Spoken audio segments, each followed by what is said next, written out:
for everybody who is here. I think we're going to get started now then. So good evening, everyone, and welcome to another webinar hosted by the Greenwich Hospital Medical Library. My name is Veronica Belenkin, and I'm the Consumer Health Librarian at Greenwich Hospital. Tonight's webinar is on improving posture during Zoom meetings and webinars. We made it specific to Zoom and meetings and webinars tonight because that has kind of been the way things have been going since the start of the pandemic. There's been a more gradual shift towards work from home.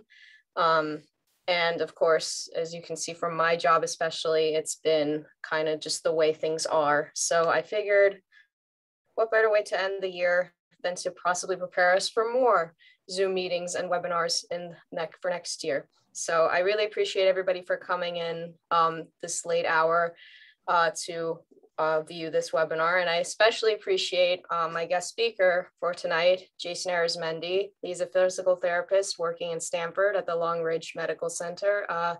Thank you so much, Jason, for helping me out tonight. And my pleasure.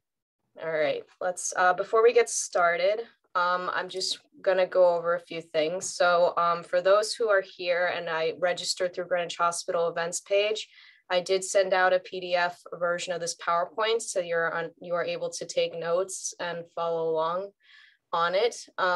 If you have any questions during the presentation about something we didn't get a chance to go over, you are able to use the chat or the Q&A, but please save your questions for the end of the presentation. We're going to set aside about 5 minutes at the end just for your questions. So we'd really appreciate if you just have them out, keep in mind what they are, and then wait till the end to ask. And there will be some interactive portions of the webinar where I ask a question to the audience, and I'll just give you a minute or two to answer it. You can simply just click on the chat icon in your Zoom toolbar and be able to type out your response to the question if you wish to answer it. So just a heads up for everybody. And one thing, we will be having a 5-minute intermission during this hour, just to give you guys a break and also our speakers a break. So we should be prepared for that too. Okay. So I just wanted to quickly introduce both myself and Jason, just so you know where we stand on the subject and why you should be listening to us. So I'm the Consumer Health Librarian, as I said earlier. I possess a consumer health certification from the Medical Library Association. And basically what I do is I help people research health information online or by recommending books. It can be about medications that you're not sure about. It can be about a diagnosis that your doctor provided, or about questions about an upcoming surgery. Just anything that you haven't had time to really go over with your healthcare provider, I can assist you as a free information resource. And one of my biggest tenets is health prevention and wellness and patient advocacy. And my primary goal through these webinars is to do a lot of community outreach and health prevention and wellness education. I do this not only because it's my job, but because I'm a Greenwich resident myself, and I do really care about the people in this community as well as viewers like you. So next we move on to Jason.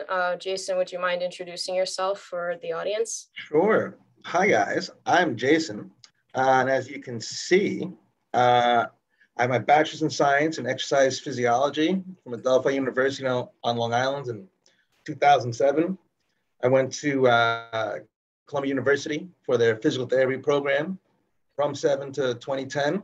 And since 2010, have been a practicing therapist now for over 10 years, between inpatient, that's being in the hospital, home care, that's in your home, and outpatient, which is at the clinic ever since. And currently I'm working at 260 Long Ridge Road, Stamford, Connecticut, since it's opened. And we are, for those who know, the old GE building. And we've been here for about 5 years now. So what was there any particular reason you decided to go into physical therapy? And of those three, inpatient, home care, and outpatient, what is it that you seem to gravitate towards the most? Well, that's an easy answer. Outpatient. Outpatient is, I consider, the more like fun therapy. You're not inpatient is severe medical issues, you know, trouble breathing, systemic, real serious issues necessitating a stay in the hospital. Mm-hmm. Home care is nice, but I really think my bread and butter is the outpatient. So you have your, what we're talking about today, your posture related injuries, sport related injuries, the post-surgicals, and I really gravitate toward there. And I forgot your first question, Veronica. Oh, it was just what maybe drew you towards physical therapy itself? Totally. I feel like PT is the best blend between using your brain and using your hands. Mm. So I really like that mix. So it's never, even though you might get the same diagnosis, people are different. So no two cases are ever really the same. Yeah, I'm sure you encounter a lot of variety at your clinic. So of clients. So, and I totally agree about the mind and body connection. And I really admire the work that PTs do with regards to post-surgery and alleviating the need for simply medication. If you do a course of PT, that might be just as useful, you know, yep, post-surgery. At least that's my goal, you know, that's my goal. It's really admirable work. Thank you so much for all you do. As we said already, I'm glad that you're into the outpatient sector of the physical therapy, as we are going to be primarily talking about how to maintain good posture. But I'm just going to give a brief overview to our audience of how this webinar will go. Obviously, we did our introductions. I will go over the term that has been coined over the last year, pandemic posture, and where that has arisen from. We will briefly go over the impact of prolonged sitting on posture and health, although I'm sure many of you have heard so much about it since it became a really big topic in the medical community over the last decade. We're specifically going to be talking about maintaining good posture while sitting, that is a specific type of posture where you're not mobile at all. And that's obviously been more common as of late. And Jason is going to lead us through a demonstration of 3 specific stretches you can do for your neck, upper back, and lower back while sitting. And feel free to follow along if you are physically able to. Yes. That's important. And like I said earlier, we are going to be doing a 5-minute Zoom break where you can practice these moves for yourself, or you can use that time to think of the questions you want to ask us at the end of the webinar. And last but not least, we're going to finish up with some online resources that you can look into on your own time for more information about maintaining good posture while sitting, and other areas for you to look up stretching. I also have some book recommendations for those who prefer reading about it as opposed to looking online, including books that I have currently in the Greenwich Medical Library available for borrowing. And we're going to end with Jason just briefly telling us about what the medical center offers in terms of its physical therapy services. And the Q&A is the last part. Speaking of Q&A, I have a question for the audience already. So feel free to go into the Zoom chat on your Zoom toolbar and just answer the question I have presented for you, which is, how many hours or days do you spend sitting, or just sitting in general, or on the computer per day? This can be a guesstimate.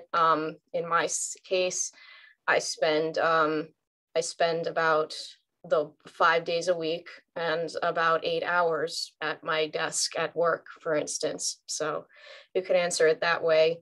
Just to I just want to get a sense of the audience how important this webinar topic might be to you, because for those of us who may not be aware of it, if we're not familiar with how our posture is when we're sitting, our posture is going to get worse and worse over time. So for those of you who would like, feel free to answer in the chat. We've got 12, 8 to 10 hours, 6 to 7 hours per day, 5 days a week. So it seems like a lot of us are already having desk jobs mostly. Yeah. So for those of us who have desk jobs, this is an especially important topic to know about. We're going to be going over this during the webinar, but it's good to establish a routine before and after our work day to be able to ensure that we maintain good posture no matter how many hours we sit during the day. So I'm going to give another minute for more answers. But yeah, it seems like 12, 10, 8 to 10, 6 to 7 hours. Jason, would you say that's about the same for you? Or do you move around a little bit more? I'm on my feet a lot more than that. I would Oh, probably okay. maybe an hour or two for note writing, but the majority, like PT is an analog job. There's no digital. So I got to be on my feet, moving around, touching, stretching, you know, it's a little more physical, you know, more active. I'm not glued to a chair now. Yeah, I wish I could say the same. All right, so we're just going to move forward and we're going to go over certain technical terms that have arisen in numerous studies that have been published in the last year with regards to the pandemic's effect on our overall health. As if you've touched the New York Times or any other reputable magazine, there you may have come across terms such as Zoomitis, pandemic posture, and Zoom fatigue, among others. So multiple studies in the past years have proven that there's been an increase in medical issues such as eye issues, mental burnout, anxiety, and especially back and neck discomfort since the start of the COVID-19 pandemic. So, and they're not saying that those things didn't exist already before the pandemic, but there's been an increase in discomfort around the back and neck since the start. And they have been mostly attributed to the shift from being at an office and potentially being a desk job to transferring that to your home and lifestyle. And as you can see, we're on Zoom right now. There's been almost an over-reliance on video conferencing as a result of not wanting to be in the same room with people due to the limiting exposure. So what happens is we're spending longer hours sitting inside on the computer, where a lot of people might not have had access or lack of ergonomic furniture at home to prepare for this work from home lifestyle, and just generally less physical activity overall, especially if you don't have to, you know, walk around a lot like Jason does. If you're at home, you might not feel like you have to walk around in order to be on the computer. So we always get like stuck in this like work mode. So it can be hard to like really lift yourself away from the computer even for a few minutes at a time. So that's just some of the things that studies have shown over time. And gradually, as you continue to do this, if you're not aware of it, all of a sudden one day you just feel like, oh my God, why does my back hurt so much? Why does my neck hurt so much? That may be the reason. So that if you're not able to consult somebody like Jason, we can try to definitely find a solution here in this webinar. So let's just start off with, and perhaps Jason can take over this section. Yeah, I'll take it. Yeah, so what in your definition is good posture, Jason? Good posture from a PT's point of view is making sure your body is in proper alignment, but better term, sure your head's over your shoulders, shoulders over hips, hips over knees, knees over ankles. Mm-hmm. So we want to think that even when we're sitting, gravity is always working, pushing us down. So if we are in good posture, that effect of gravity is minimized, almost nil. But with bad posture, think of a kink. Instead of a tall building in Manhattan, I wouldn't work in that one because there's a kink, there's something wrong with it. You're going to have stress. That's what in these examples we see here, the far right is good posture. That big red line going through that body is the line of gravity going over head, ears, shoulders, chest, hip, knees, ankles, good alignment. Everything to the left of that guy, there's something going on. And we kind of highlighted the where with the arrows. Mm-hmm. So on the left, we have sway back. That one is to think of someone standing tall, their head, shoulders, knees, and ankles are in line, but their hips are leading. Their mm-hmm. belt buckle walks into the room before they do. That's a sway back. Lumbar lordosis is a big funny word for a very deep arch in your back.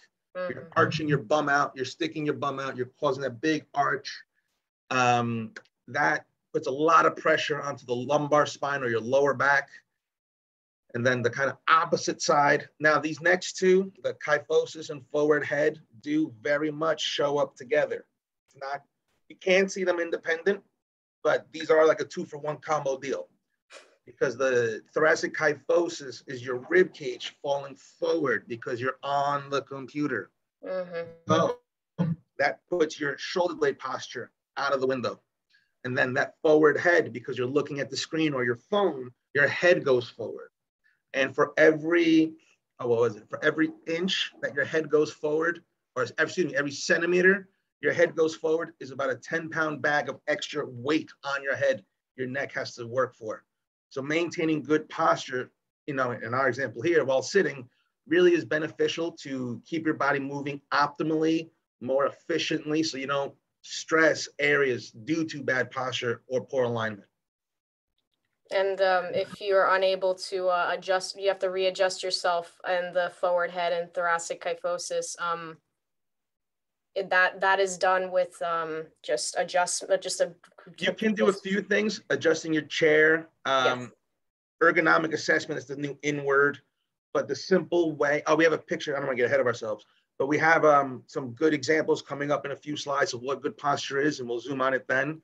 Oh yeah, I just meant in terms of like, is it a simple matter of just adjusting your shoulders every once in a while? Okay, I see, I'm sorry, yes. Something simple, yes, very easily. Whenever you realize, you kind of shrug your shoulders, you don't know what's going on, most likely you've been living in this forward position where you're making everything in the front tight, you're falling forward into that kyphosis and forward head, and then your body's naturally going to want to stretch out. But hopefully after today, you can learn some tricks to prevent yourself from getting into that far gone position.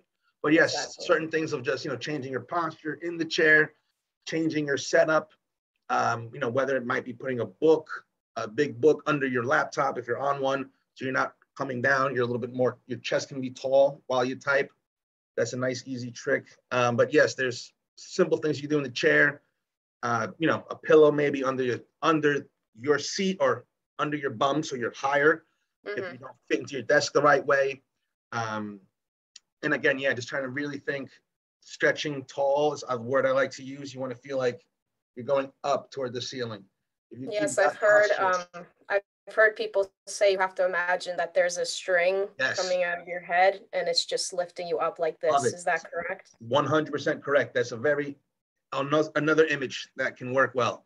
You just want to make sure you don't fall into other categories like the lumbar lordosis, like you're not arching your back to get that height. Yes. But if you think there's a piece of string at the top of your head and it's pulling you up, your chest is naturally going to pop a little bit. You're going to feel that you're sitting, your lower back kind of rolled forward, or you got that nice little curve in your back, and it should feel kind of easy to sit down. You can feel like you can almost relax. Even though you're sitting up, you can relax. And that's a nice little bit. Nice. Once you get there, it might be new if you're not used to it, but it's definitely something you can work on. So thank you, Jason, for that very detailed description. Basically what you said is also on the left side here. It's maintaining the 3 natural curves of the spine, which is the neck, the mid back, and the lower back. And we're primarily focusing on static posture, how you hold yourself when you're not moving, which is what being at a desk or prolonged sitting at your desk may feel like. So dynamic is how you hold yourself while you're in motion, but that's not going to be the focus of tonight's webinar. So I think believe this is one of the pictures you were referring to, Jason, which is the correct posture when we're sitting down, and incorrect, as you can see in this image right here, they're already displaying the lumbar. That's the lumbar kyphosis, I believe. That's the thoracic kyphosis. Thoracic, Right. Forward head. The bottom picture incorrect. He has forward head, rounded shoulders, and that's probably the biggest thing I see. But for him, how we can make incorrect correct, we see that he's sitting up nice and tall. His head is over his shoulders over his hips. That's real nice. The monitor, that's a really easy thing to overlook, but can really, with time, really derail the whole situation. Even if you put a post-it on your monitor saying sit up straight and you do it, but you got to see what he wrote or what she wrote, whoever wrote it. Zooming into the monitor because it's below you will collapse your head and your chest, and you start looking like the person on the bottom. Yeah. Right? The monitor is a very easy, cheap way to kind of bring the monitor up so your eye level, your eyes are with the monitor. Because if your head goes down to look at the screen, times, add a little bit of time, add some gravity, you're going to continue collapsing forward. So keeping yourself nice and straight, his bum back against the back of the chair. Dealer's choice if you want to lean on the chair. Comfort, you're a lot of little wiggle room here, but a nice rule of thumb, every major joint being a right angle, foot flat, shin vertical, thigh flat, spine vertical. Sit up nice and tall, bend your elbows. Right where your elbows bend at a nice comfortable 90 degrees, like if you're holding a plate of food, right there should be where your keyboard is. If you were to, sorry, go ahead. Oh, yeah. So if you were to, bend your elbows, that's your keyboard. These mouse and phones that we're connected to, if they should be close, you shouldn't feel like you're reaching across your desk for them. They're wires, pull them close so you can stand tall, grab the mouse, grab the phone, do whatever you have to do.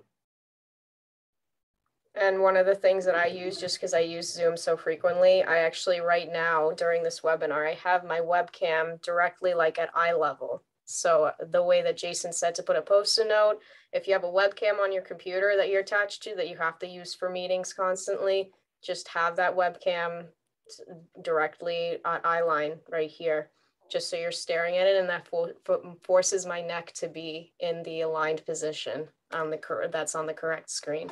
So that's what I recommend. I don't know if that's what everybody else does though. So as we mentioned, poor posture or the slouching, which is what the man in the picture is doing, can happen from sitting at a desk all day.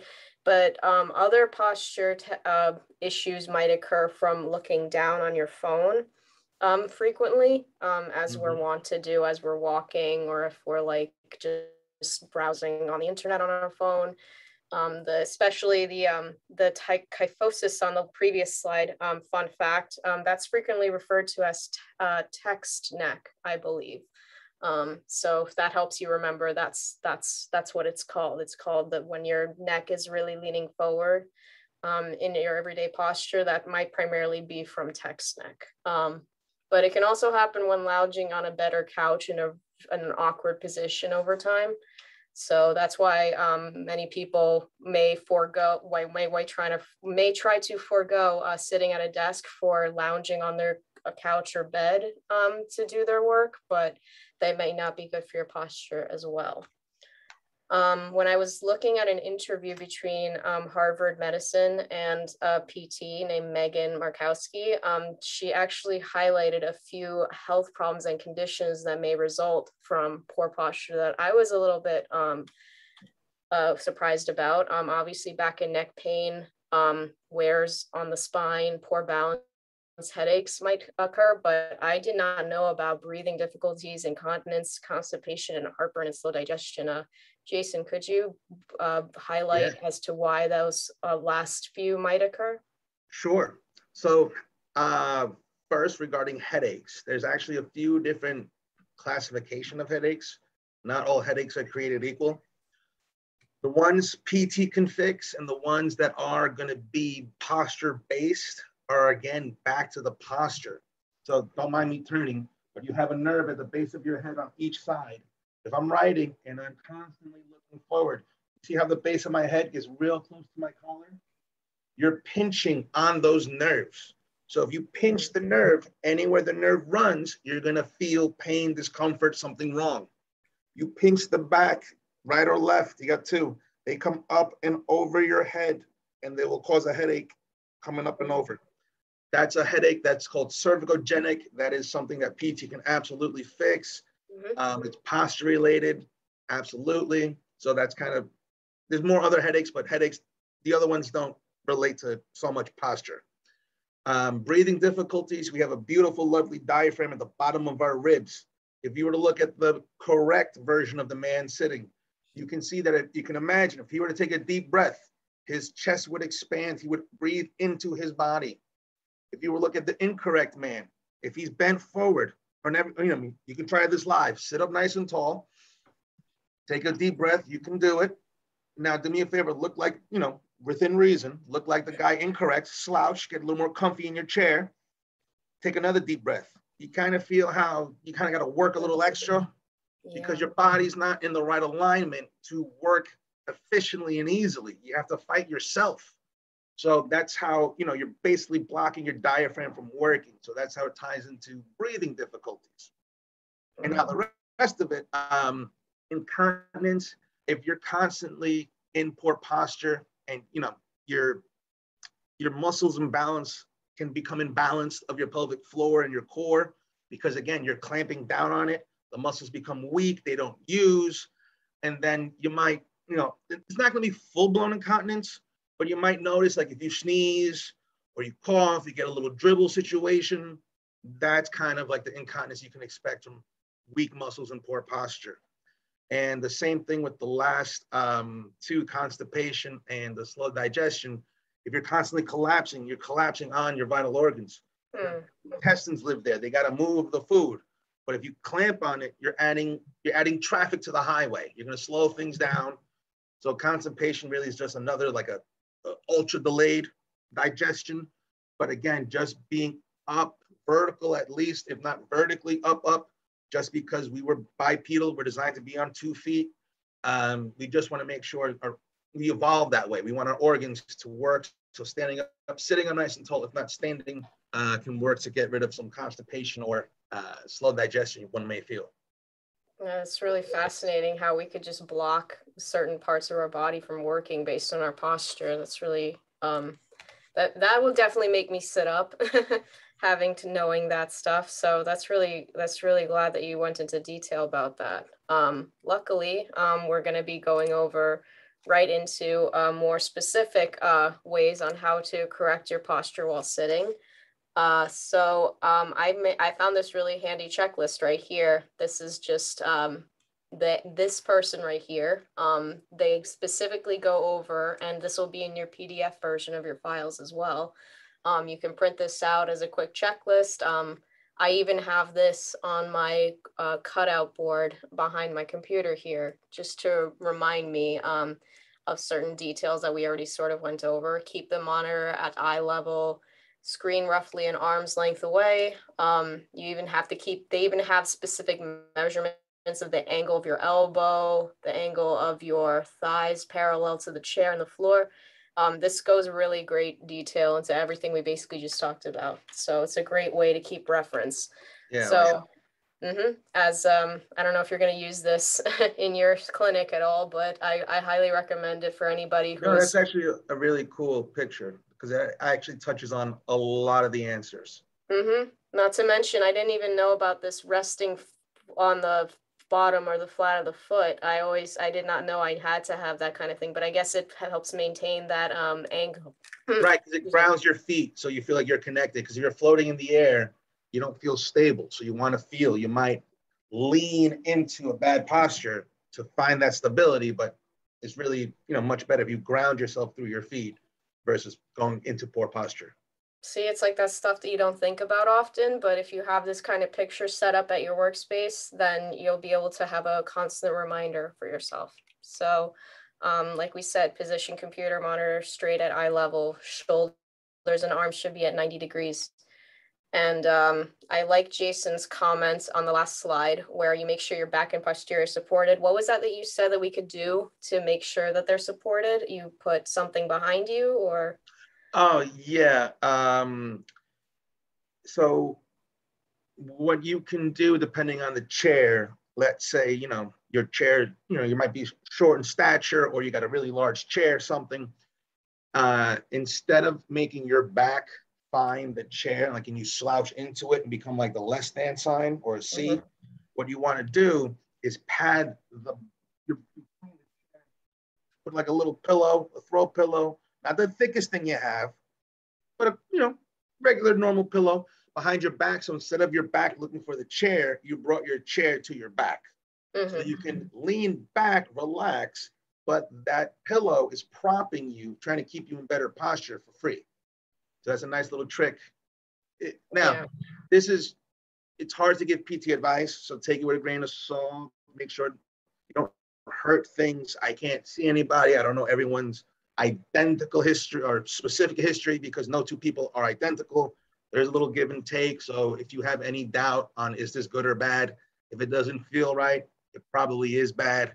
So you just want to make sure you're not trying to make yourself better and in actuality make yourself worse.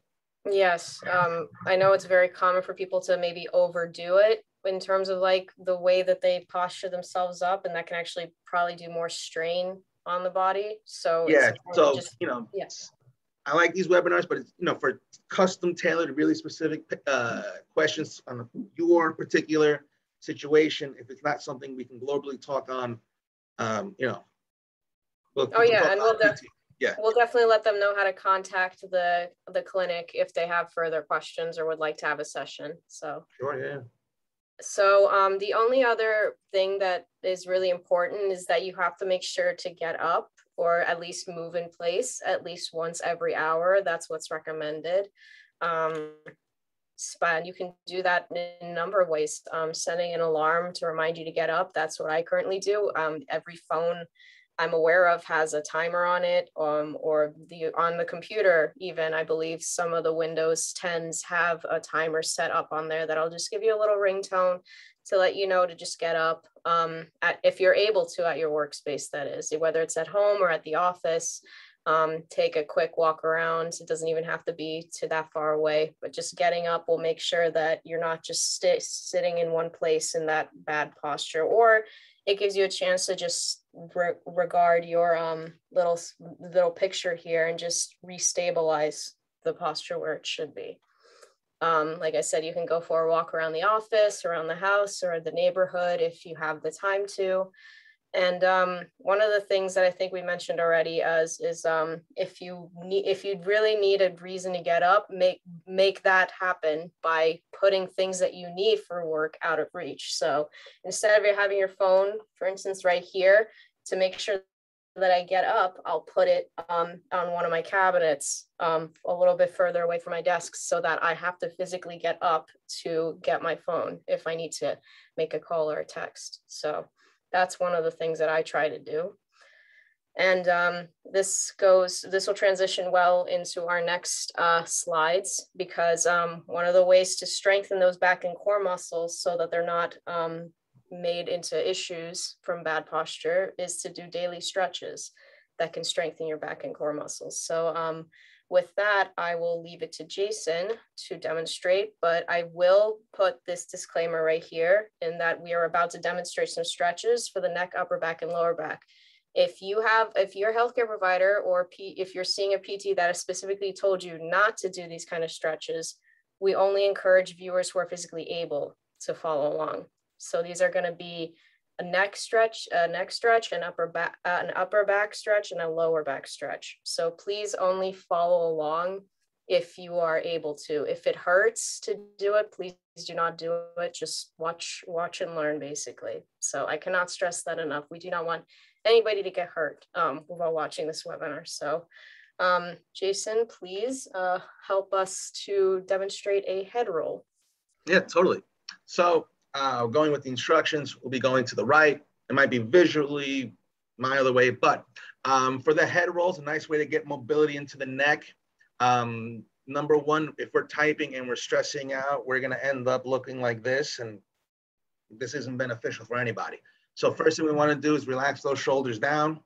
You want to think of bringing your chest out just a little 10 hug, a little out of tension, a little tall, just to get your shoulders free.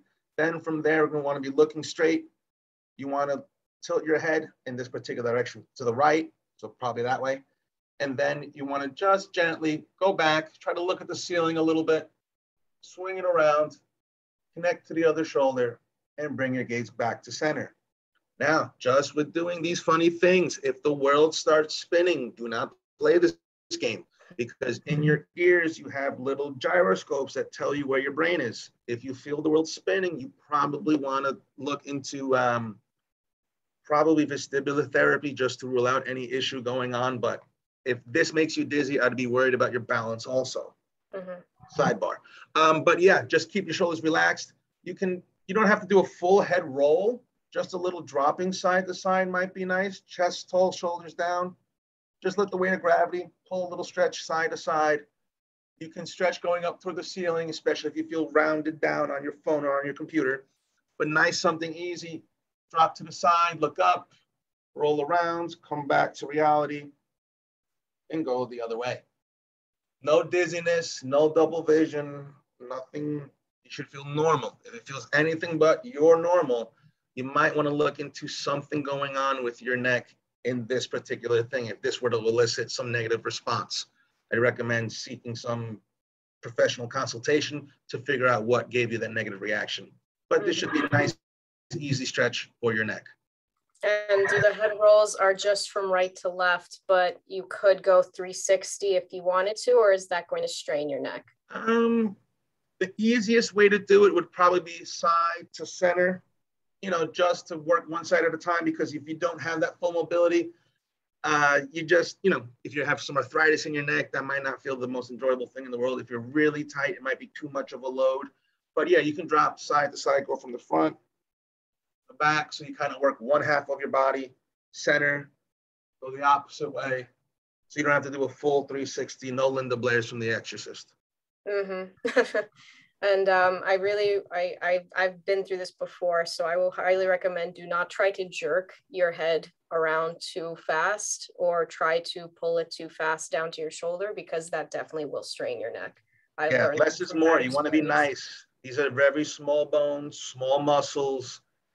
Think of playing with a small child, small child, newborn baby. Be nice to your neck, because all your arteries, nerves, and veins cross in this area, and your neck controls your arms. Exactly. So you just want to make sure we don't upset anything else. Very good.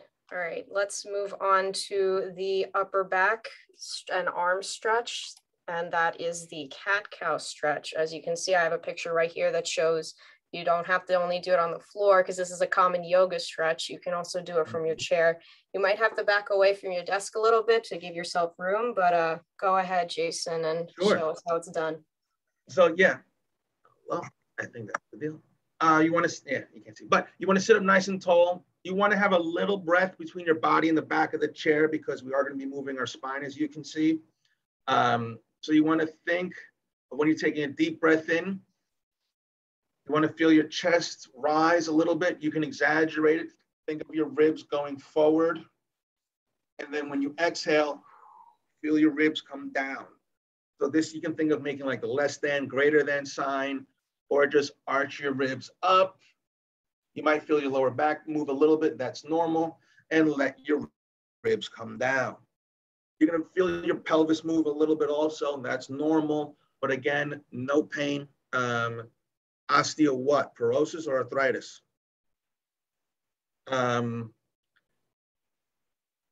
But just doing that deep breaths, using your breath, this really shouldn't exacerbate anything that much. Porosis, cool. No, because you're not really there's no impact, so I'm not too worried. And plus, you're only trying to move through your breath. So you're not really trying to be a gymnast by any capacity, but you just want to feel like you're exaggerating your breath a little, exaggerate the inhale, exaggerate the exhale. So basically, the first head one was for your neck. This stretch right here, think of your ribs. Stretch them up, let them come down. Stretch them up, let it come down. It really isn't impactful. It shouldn't be heavy, violent motion. So with osteoporosis, I don't see it as a major issue. I'd be more concerned with impact, that your bones are brittle that way. But for this, I think it's a very safe maneuver. Again, you're just going with your breath, and you're not really trying to manipulate your own body or nothing. Just go with what your breath wants to do. Little inhale, stretch up, exhale, stretch down. You're exaggerating your breath. Think of it that way. I think the breathing in particular actually helps deepen the impact of the stretch. So I highly recommend the inhalations and exhalations as deep as you can go. And if Jason, if my back does end up cracking as I'm doing this, that's an okay sign, correct? Yeah, I mean, you might get a free crack. Now, we're allowed to crack. We're allowed to make noise. The part where we want to get nervous or really think, uh-oh, something happened, is the followed by pain. If you hear the noise and have pain, pain does not wait. Soreness can show up a day or two later. It arrives late. Pain shows up. It doesn't wait, has no lag. Pain is now. Soreness is a day or two later. That's a normal response. Pain, since something's wrong, it shows up right away, and you would know. Yeah, it's the body's wake-up call. That's true. All right, and luckily the crack that I just felt in my back was a good one, so we're all good. All right, so very last one, we have what's known as a side twist. That's really good for your lower back. Of course, Jason has informed me that this might be a little bit trickier for some people. So Jason, please demonstrate for us the proper way to do it. Right, if you, just a little asterisk here, if you have history of, lumbar radiculopathy, herniated discs, and your back's a little cranky to begin with, this one might be a lot, especially if the previous felt like it was doing something. This one, you might want to hold off or really gently ease your way into it. But all you want to do is that same cat-camel position with your breath. Instead of going forward and back, we're just going to twist. Your pelvis and your legs stay forward. This young lady in the picture is not moving the bottom half of her body. Her legs are stationary. All she is doing, if she is turning to the right, she brings her left hand across with it. And just turn your body to the right, bring your left hand. You're going to the right, to the left. You're turning to the left, bring your right hand with it, just so you get a little extra rotation. But it's something nice, because when we sit, we typically do not rotate. But we just want to make sure we don't go crazy with it, because if you have an underlying lumbar pathology, this might make it a little angry. So you just want to proceed with a little bit of caution here. Again, I'm a PT. I have to think of worst case scenarios. It might not be happening for you, but we have to cover bases and just really just make sure that these are maneuvers designed to help, not hinder. So if there is some apprehension, pain, this feels wrong, you're not incorrect for holding on these. We don't want to, these are designed to make you feel better, not worse. Exactly. Well said. And I like that this stretch is particular. It does keep your feet and legs in a proper corner position, the way that those images that we saw earlier were emphasizing for good posture. So I really like that about these. That's why I wanted to do this one in particular. And I think like what Jason said, you can work slowly up to it, but if it hurts at first to really stay in that one position, definitely don't try to stay in one. Don't try to force it. Exactly. Don't try to force it. Good way to put it. So now we have reached our 5-minute intermission. I have a handout here, the COVID chair yoga handout, where I got a lot of these moves that we demonstrated from. Please look at them. If you want to try them, please do it at your own risk. And you can even try out during this intermission. We're going to turn off our speakers and videos for about 5 minutes. So we won't be able to demonstrate for them anymore. So just be careful. Feel free to take a bathroom break, get a drink of water, whatever you'd like to do. I'm going to be putting a countdown timer up here on the screen so that you know when to come back. So without further ado, enjoy the intermission.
Okay, welcome back, everybody. Hope you were able to get a stretch in or a walk in that time.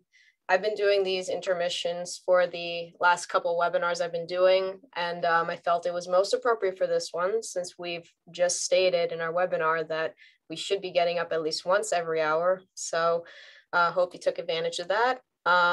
And in case anybody was not able to access the chair yoga worksheet that I had on the PowerPoint, this is what it looks like. As you can see, we have our side twist here image. This is where I got it from. If you Google COVID chair yoga and you look up the link for the US Department of Veteran Affairs, that is the organization that provided this really handy worksheet. It's yoga that, as it states on the title, that you can do from your chair. Of course, as it bears repeating that you should only try to do these if you are physically able to, as Jason has repeatedly stated. But sorry, Veronica, just something. I know we did cat camel pose or cow, whatever animals we called it, but looking at the screen right now, the number 3 with the head falling off her body, I don't know anyone's medical history condition, but just looking at that makes me a little cautious. So I just want to make sure that whoever's watching this now or later, don't try to break your neck back like the picture 3 is showing. Oh, yes. It's very exaggerated. I can see that. Yes. Yeah, I just want to make sure no one thinks that that's the right way. That's a great way to really hurt yourself. So just don't go that far. That's a really good point. Can move, but we're not throwing our head back like that. Any other ones you want to give us a disclaimer on? That forward fold stretch. If you have back pain, you probably won't like that. I mean, I can probably do it. I mean, I can put everything. Nature. But yeah, that forward fold might be upsetting if you have back issues. That upward plank 12. If that chair slides, you're in trouble. Yeah, I can see the rest of it. Forward fold stretch. Again, if you have back pain, be nervous there. But the rest of it doesn't scare me. Just don't break your neck backwards. Don't slide that chair out and don't try to fold yourself in half. Yes, I'm really glad that we went over this then. That's great. We need to have the approval of a certified PT. So what better time to do it than now? So, and of course, we've emphasized it before, but don't force yourself to do these to the extent that those pictures are showing. Don't get discouraged if you can't stretch as far as the pictures do. Obviously, those pictures are exaggerated for illustrative purposes. So, and you will, as yoga repeatedly tells us, you will get better over time. If your starting point is very minimal motion, then that's totally fine. So, obviously, these handouts are referenced. Please be careful. So I have one last question for the audience. Feel free once again to go into your Zoom toolbar and click the chat option. My question is very simple and also just based on your own personal experience. Think about your job, whether you work from home or back in the office. What are some ways you get up and move about throughout the day? So I made an example earlier where I make sure that I have something that I need for work out of reach so that I have to grab and get it. I have to physically get up from my chair to actually go and get it. So that's my way of making sure that I get up and move. I don't know about you, Jason. I know you already move around a lot, but what do you recommend? Yeah, I like the idea of the timer. Set up a little every 30 minutes, beep, beep. If you are really, because you are, the highest in the mountain of your company, position, whatever, and you can't leave your desk and you can't walk around, bare minimum is just stand up, squeeze your bum, just because when you sit for a prolonged period of time, your bum, your glute, your hips, all interchangeable, they turn off. You're not using them. They get lazy because it's been 5, 6, 7, 12 X hours. So when you get up, you kind of feel that stiffness. Your back doesn't want to move. So you want to think the least you can do is, if you can't walk around and move around, stand up at your desk. You're still in front of the computer and just clench your cheeks like you're trying to crack a walnut or pinch $100 bill. Just doing that helps fire muscles that we definitely need in our daily living and tend to get lazy with prolonged posture. Yes, we don't want our posteriors to get lazy. That is true. And I really appreciate the imagery of the walnut. That will really help. So we actually have a couple of good ideas from the audience. A lot of people say calls for walk. When you take a call, you walk around instead of sitting at the desk. That's a really great idea. I love pacing back and forth when I'm on the phone with somebody. So that's how I get my steps in. We have a couple of dog walkers here, apparently. Their dogs or pets is what keeps them walking every hour. Standing at the computer periodically as well. Jason, what do you think of those home desk offices that they offer that don't have a chair? They just like move up and down with a remote. What do you find that helpful for people? Or is standing up for 8 hours just as bad as sitting down for 8 hours? It's not as bad, but it's like yin and yang. There's two sides to every coin. Exactly. So yeah. Sitting, you're not using your leg muscles because you're sitting on them, so it's easier, but then muscles get tightened. The whole thing we spoke about today. Standing desks, if you have like osteoarthritis in your knee or your low back or your hip, you probably would not enjoy standing on it for 4, 6, 5, 12, 8 hours, whatever.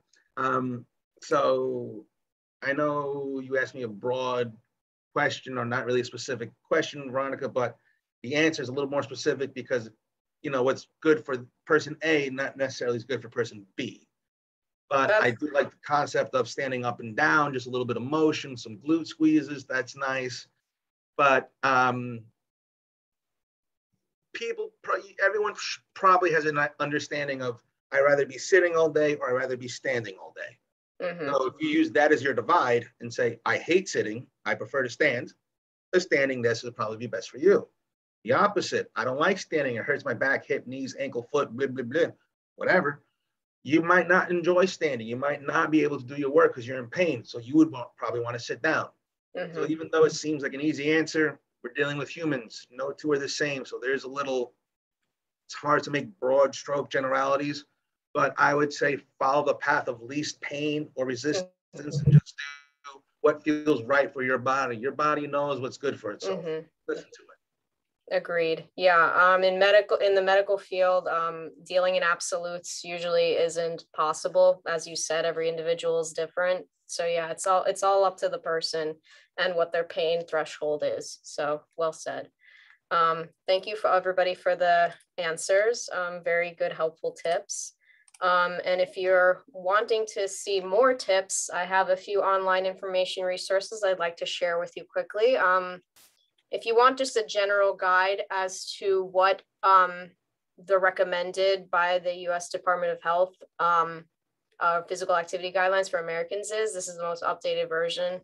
It tells you what the recommended amount of exercise, aerobic, stretching that you need per day in order to maintain not just a healthy weight, but a healthy body in general. I have the link for the chair yoga handout here as well that I just showed after the intermission ended. I also have Very Well Fit. They also have yoga poses for home practice. They have videos in addition, so that'll show you exactly how to do it the way that we demonstrated it. So that might be a little bit easier to follow along with as opposed to just looking at a picture. I also have the Go for Life exercise videos on YouTube that are provided by the National Institute on Aging. Those are stretches for those of us who may have health conditions already, like osteoporosis, arthritis. So these videos take into account if somebody has those kind of conditions already, and those stretches are made to accommodate those conditions. So that might be more useful for somebody who may be a little wary to try those chair yoga handout. Go for these videos instead. And the last two are ways to move more during your day. We already talked about some tips already, but others include, parking farther away from the building in the parking lot so that you're walking more towards the building, and other helpful advice like that. Walking is a really big thing right now because just dedicating at least 30 minutes to just walking around your neighborhood, maybe after work or before work, can really make a difference in terms of just like getting your body moving, getting the blood warm and all that stuff. So more tips and tricks like that are in these two last links right here. And I did say I would provide some book recommendations as a librarian. That is my prerogative. My complete guide to fitness and health, second edition from the American College of Sports Medicine, is currently at the library that I'm currently sitting in. We also have Walking for Fitness. And then I am in the process of ordering these, but I am going to have these exercises for Parkinson's disease, the complete fitness guide to mobility, strength, and balance are going to be available. And we also have Pain Free, the posture handbook, 40 dynamic, easy exercises to look and feel your best. These are the work from home, or on the go. So very useful for all of us who have a busy lifestyle, which I'm sure is the case. And I'm just going to let Jason briefly talk about the medical center in Stamford. And also, could you provide for us, Jason, the number for it? Because I seem to have forgotten to write that down. So I'm going to write that in the Zoom chat right now for everybody. If you have the number on you. I do. Okay, so if I'll just type it in the Zoom chat so everybody can get it. What is the number to contact? 475 619 619 6200. 6200. Okay. And then if they ask for an extension, I think it's extension 2. But if they don't ask, then you don't need one. Okay. So for those of you who want to possibly get in touch with a PT from the center, including Jason, that's the number you can contact. So could you just briefly go over what is offered at the medical center? Sure. So here we have everything. It's premised as a one-stop shop, and it kind of is.